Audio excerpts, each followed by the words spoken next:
Isa pong Pinoy fraternity sa Alberta ang isa sa mga nangunguna ngayon sa mga humanitarian at community service sa probinsya.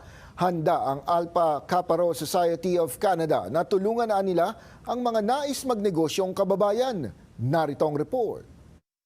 Humigit kumulang 1,000 na ang mga miyembro ng Alpha Kappa Rho Society of Canada sa buong bansa, ayon sa Grand Sceptron ng Alberta na si Alan Brian Mendros. Kami po ay napakaraming mga chapters na dito sa buong Canada.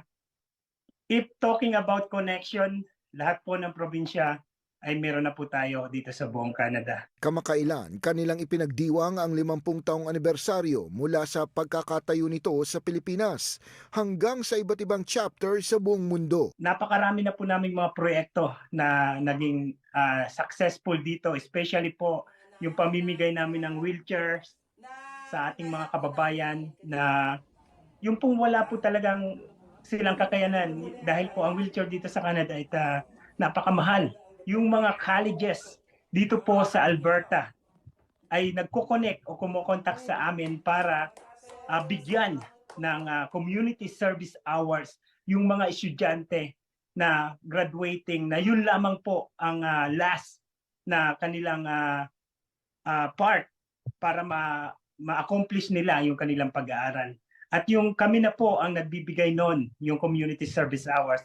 At the same time, natutulungan natin yung mga kababayan natin na himukin sila sa mga magandang gawain. Itinatag noong 1973, isa sa mga misyon ngayon ng grupo ay tulungan ang mga kababayan sa Canada na nais magnegosyo. Tinutuon namin lahat ng mga kabrads namin, mga kasis namin, na iangat ang lahing Pilipino pagdating sa negosyo. At yun po ang aming pinupuntos ngayon, na himukin lahat ng mga miyembro na mga gustong sumali, na baguhin ang kanilang mindset, na magkaroon sila ng magandang pananaw pagdating sa negosyo, pagdating sa pamumuhay. Isa pa sa misyon nila ay ang tuloy-tuloy na pagtulong sa mga nangangailangan sa Pilipinas. Si Alan mismo ay saksi kung paano maging matagumpay sa Canada. I start in the very beginning. I start in the very scratch bilang isang dishwasher, bilang isang kitchen helper, na ngayon po ay nag-ooperate na ng multiple business dito sa Canada. At yun po ang naging inspirasyon ng bawat mag-asawa na bakit nagawa mo yung ganyang bagay. And bilang isang Grand Sceptron dito po sa Alberta, ayun po ang aming ginagawang gabay para sa mga kababayan natin na gustong magnegosyo. Maraming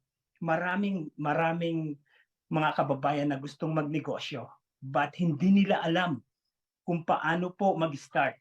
At doon po kami pumapasok, doon po kami bumibigay ng advice para sa mga kababayan natin. Kung naisaan nilang sumali sa kanilang grupo, bisitahin lamang ang Facebook page ng Alpha Kappa Rho Society of Canada. Tayo po dito sa Canada ay magtulungan para sa ating lahat, para sa ating mga kababayan. Ito pong ginagawa namin dito po sa Alpha Kappa Rho Society of Canada ay hindi lamang po sa pangsarili naming interes, kundi para po sa mga nangangailangan nating mga kababayan. Hindi na nila ginagawa ang makalumang mga initiation sa makabagong panahon, lalo't may mga batas laban sa marahas na hazing dito sa Canada.